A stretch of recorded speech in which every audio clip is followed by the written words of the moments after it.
வடகிழக்கு பருவமழையானது இப்போ கடலூர் மாவட்டத்தில் அதிக அளவில் பெஞ்சிட்டு இருக்கு. மாவட்ட நிர்வாகம் சார்பில் என்னென்ன மாதிரியான நடவடிக்கை எடுக்கிறோன்னு சொல்லிட்டு மாவட்ட ஆட்சியர்கிட்ட கேள்வி அது குறித்தான பதிலுக்கு எதிர்பார்ப்போம். சார், இப்போ கடலூர் மாவட்டத்தை பொறுத்த வரைக்கும் வடகிழக்கு பருவமழையானது அதிக அளவில் பெஞ்சிருக்கு. இந்த இப்போ நீரோட பார்த்தீங்கன்னா நமது வடிகால் மாவட்டன்றதுனால என்னென்ன மாதிரியான நடவடிக்கை எடுக்கப்பட்டிருக்கு அதை பற்றி? இப்போ வடகிழக்கு பருவமழை பொறுத்த வரைக்கும் கடலூர் மாவட்டத்தில் நேற்றைய தினம் இன்றைய தினம் நமக்கு ஐஎம்டி சார்பாக ரெட் அலர்ட் இஷ்யூ பண்ணியிருந்தாங்க. நேற்றுலேருந்து கடந்த 24 மணி நேரம் நமக்கு கடலூர் மாவட்டத்தில் 94.6 மில்லிமீட்டர் மழை பதிவாகியுள்ளது. கிட்டத்தட்ட ஒரு 10 இடங்களில் நமக்கு அதிக கனமழை நமக்கு ரெக்கார்ட் ஆயிருக்கு. ஸோ இது பார்த்தீங்கன்னா இது பொறுத்த வரைக்கும் நம்ம மாவட்ட நிர்வாகம் சார்பாக ஏற்கனவே ப்ரிகாஷனரி மெஷர்ஸ் நம்ம நிறையா எடுத்திருக்கோம்.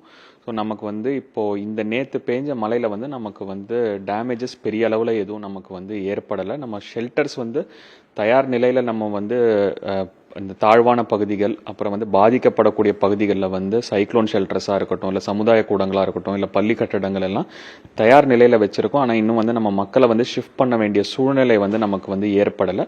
அங்கங்கே நமக்கு லோக்கலைஸ்டாக ஸ்மால் இனண்டேஷனோ ஸ்டாக்னேஷனோ ஏற்பட்டிருக்கு. அது நம்ம வருவாய்த்துறையும் உள்ளாட்சித்துறை, நகராட்சி, மாநகராட்சி அவங்க டீம்ஸ் அதை இப்போ அட்டென்ட் பண்ணிட்டு இருக்காங்க.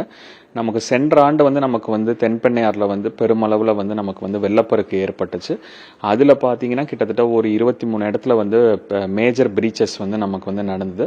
அது ஒரு மாத காலத்திற்கு முன் நம்ம நீர்வளத்துறை அதிகாரிகளுடன் ஆய்வு செய்து அதை கரைகளை பலப்படுத்தும் பணிகளும் நம்ம மேற்கொண்டிருக்கோம். ஸோ இது மட்டும் இல்லாமல் நமக்கு ஹாஸ்பிட்டல்ஸ் பொறுத்த வரைக்கும் நமக்கு எல்லா ஜிஹெச்லையும் போதுமான மெடிசன் ஸ்டாக் இருக்குது. எல்லா இடத்துலையும் ஜென்ரேட்டர் செட்டும் பேக்கப் ஃபியூவலும் நமக்கு அவைலபிளாக இருக்குது. ஸோ நம்ம இந்த நார்த் ஈஸ்ட் மான்சூனை எதிர்கொள்கிறதுக்கு தயார் நிலையில் தான் இருக்கும். சமயம் பொறுத்த வரைக்கும் பார்த்தீங்கன்னா விபத்துக்கள் அதிகமாக ஏற்படக்கூடியதுன்னு பார்த்துருக்கீங்களா?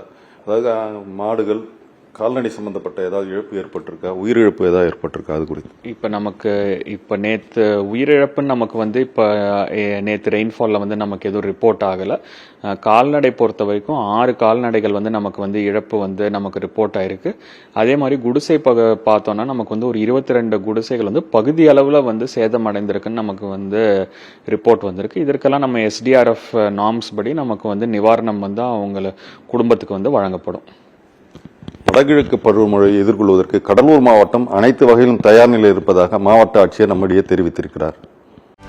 செய்திகளை உடனுக்குடனும் துல்லியமாகவும் தெரிந்து கொள்ள சப்ஸ்கிரைப் பண்ணுங்க.